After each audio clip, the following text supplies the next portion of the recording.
Hey fellow patriots, welcome to Hope for Survival YouTube. Thanks for returning for another video, and welcome to the new subscribers.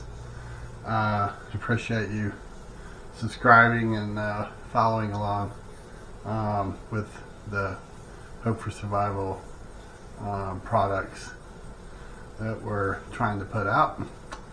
In this video, I want to talk to you about preparing your paper library. And so often we all are guilty. We see something that we like and we'll save it digitally, and before we know it, we have a huge digital file that is at risk every single day. So throughout Hope for Survival, in training classes and so forth, I've talked about also creating a paper library for things that teach you how to do things, plans, checklists, guidance, things that will help you in the event you lose the internet or maybe you're somewhere you don't have access to your internet. You can always pull paper product binders off your shelf and take them with you, or use in meetings, training classes, and so forth. So for me, historically, why I do both digital and paper, years in the military, and even post-military, professional side, so much of what we do is based on guidance, and it's based on planning, it's based on historical files and things of that nature. And we create documents and put them on a cloud or shared drive so that we and others can access them, or if we're at another location, have access to our internet system for work. We can basically go to a cloud and pull those documents up at multiple computer systems, in meeting rooms and so forth. But we also print out documents and we create binders that we have at our desks, and we use them for quick reference guides and things like that. So that is why in my preparedness journey, I started doing my own paper library, which I will show you in this video. And I also have my own digital library. And I basically take documents over the years, documents that I believe should go in my paper library. I print a copy of them, I put them in the appropriate binder, but I also save them, and I have multiple shared drives. I have a third one that's full of information, and then I keep multiple shared drives. This keeps them off my computer system. I have anything related to video on one of them, and everything that's a document style product I have on another one. When I travel, I take these with me, so I basically have all that information, the history of Hope for Survival, all the products, everything is shared on these shared drives. When at home, I keep them protected and in a safe place, and when I travel, I keep them protected in a Faraday bag also. There's thousands of documents and products stored on these, so you can set yours up how you would like. I also have products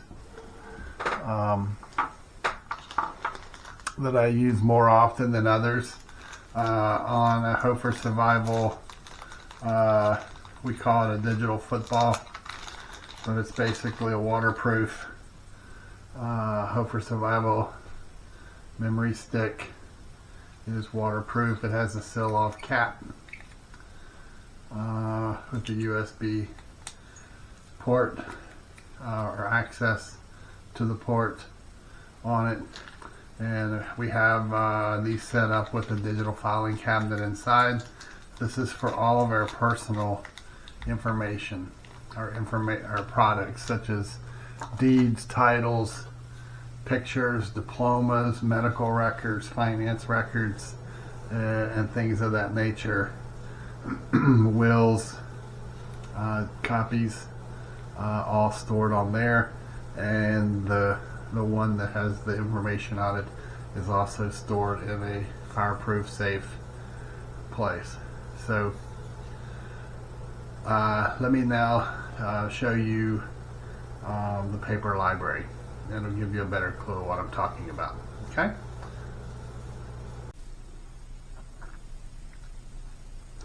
So when we talk about printing and having on hand a paper library, in the event you can't access digital references that you've saved, part of the time that it takes is in printing and organizing. And here's just kind of an example. These are numerous files that I have separated into binders that I have in different categories. I actually need to build a couple more, but just as an example, the first one here is a Hope for Survival Risk Assessment binder. This one is a Hope for Survival POTUS, Presidential Decision Directive, Homeland Security Policy Directives, and Emergency Support Functions. So why would I need something like that? This basically gives me a background in preparedness as to presidential directives and policies in areas of preparedness, and it basically allows me to learn the foundation of what we as citizens should expect as to what our government, federal and state, will do during disasters. These are Preparedness 103 course books. It's a class that none of you've had. It's a 4-hour class, but basically it's a hand-on reactionary training class for urban, suburban, and rural, using maps and so forth. Organizational book, medicinal book, weapons of mass destruction and sea burning, terrorism, active shooter, a book of checklists, church security, communications, EMP, equipment, food, group, preparedness, community groups, school security, self-help, items, solar, and then there's some other ones down here. Okay, and these are quick reference binders I can pull for information. And then I have some of my books that I use more often than others. I have boxes of books upstairs, but just to kind of give you a clue as to hardback, hands-on books in the event you don't have digital. These are just some of the things that I keep close by, covering different subject matter. You can't remember everything. I don't care how young or old you are, how smart or that you are.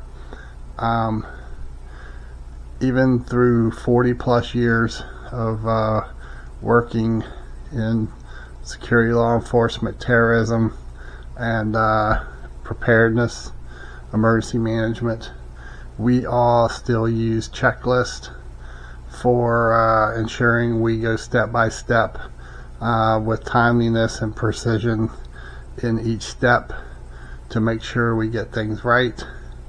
When you have disasters, everything escalates. There's tension, and even with training, things are still this way. And I promise you, for many of you who have lived and worked in other areas and environments, it's going to be probably twice or more stressful. So you're going to need guidance. Okay, it's better to have it and not need it than to not have it and need it. So just some examples on different type books. This one's on the Chem Bio Handbook. This one here again is chemical protection. Here's one on chemical hazards, the pocket guide by the CDC, and weapons of mass destruction.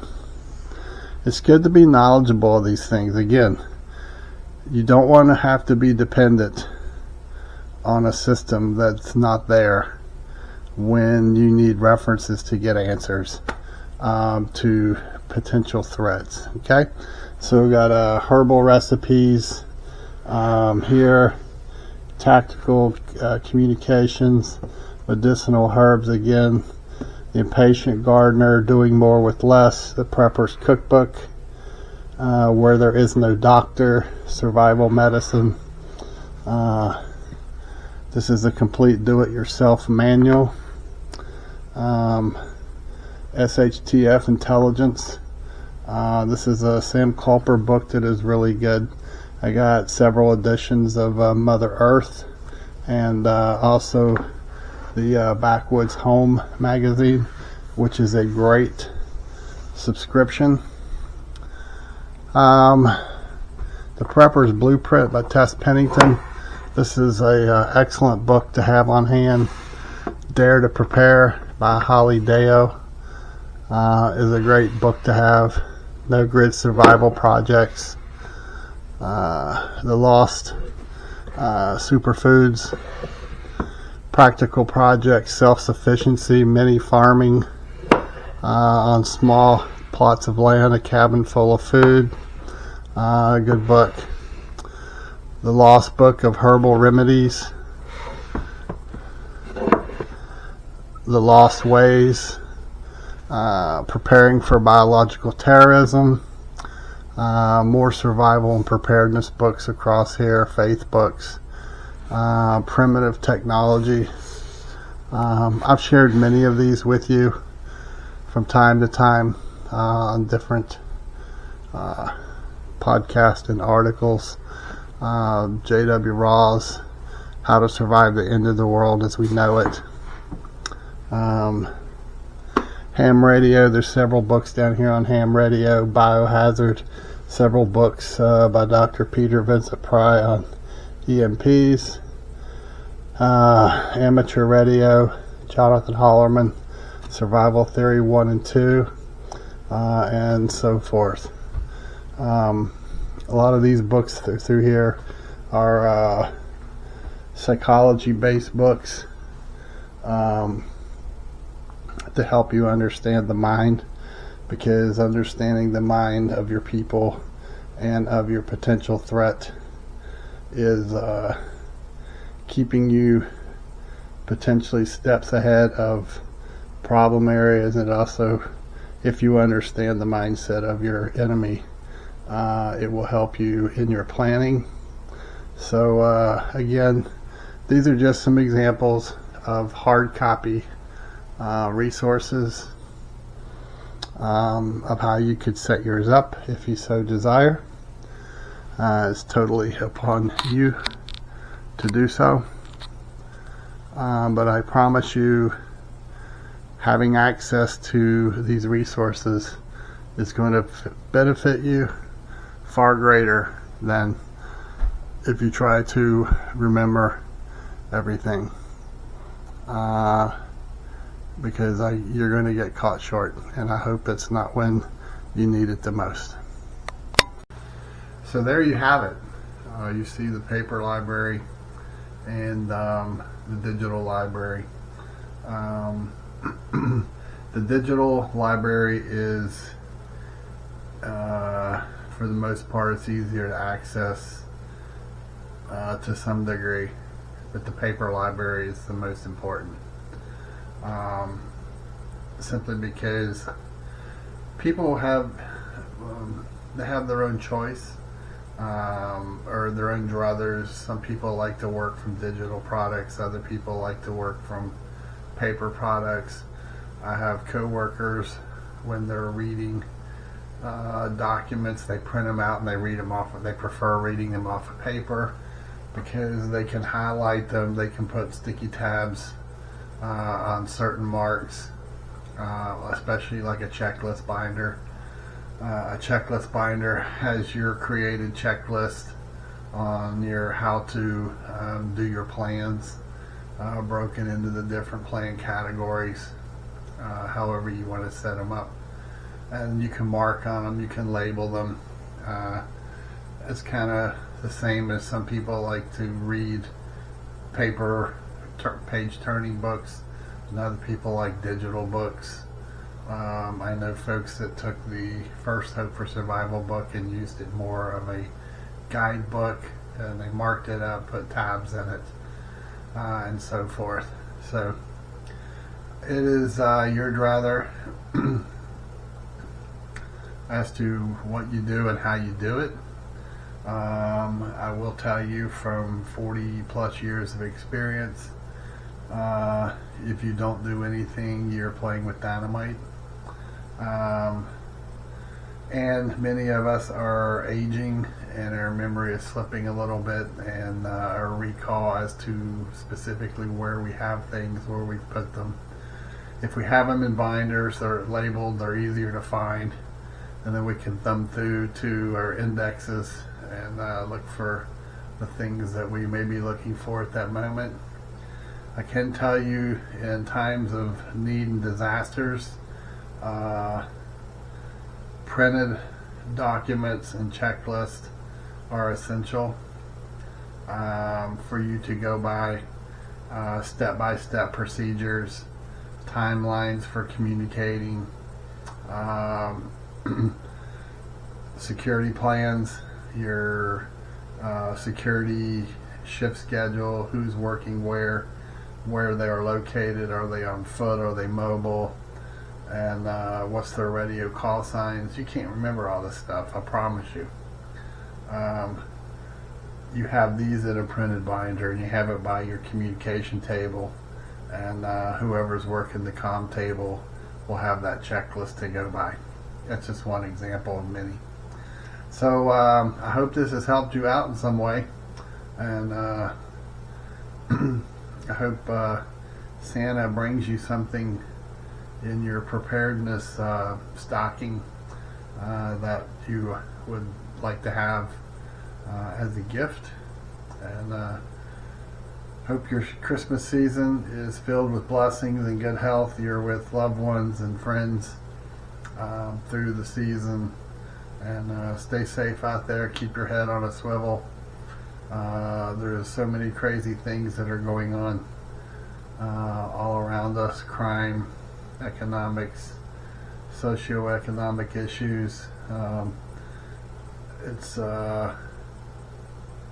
There are so many things that it's almost impossible to try to spend a lot of time delving into all of them.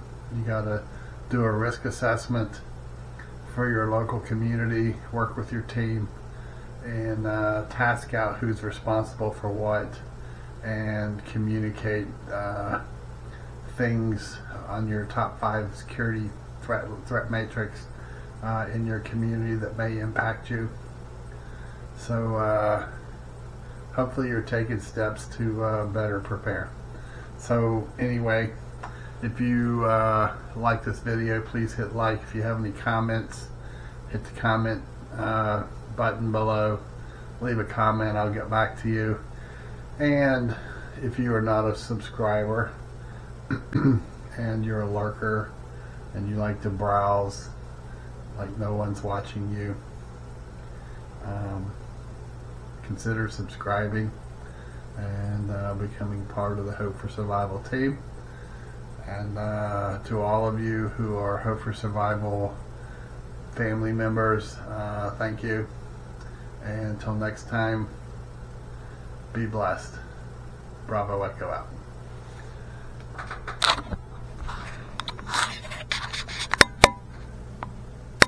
Thank you for checking out the Hope for Survival YouTube channel. If you are new to Hope for Survival, you can check out our books at our webpage.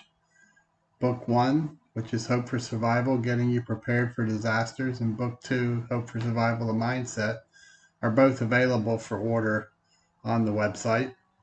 We also offer the Hope for Survival football stick, which is a memory stick set up as a digital filing cabinet with files already loaded on there for you to digitally copy items such as deeds, auto transcript for ownership, wills, living wills, loans, banking information, items that if your home burned down or you had some form of a disaster, you could have all your important papers already digitally filed on this stick. All you do is simply drag the digital file into the appropriate preset folder so that you'll have it in the event of a disaster. You have to flee your home in a hurry, or also if you're away from home and you need critical information that's personal, if you have your memory stick with you, you can put it in your computer and pull that information up wherever you may be. Again, you can find these items to order at our website, https www.hopeforsurvival.com, or you can email me at preparedness101@protonmail.com, and I will try to help you out. Again, thanks for checking out the Hope for Survival YouTube channel. Hope to see you again.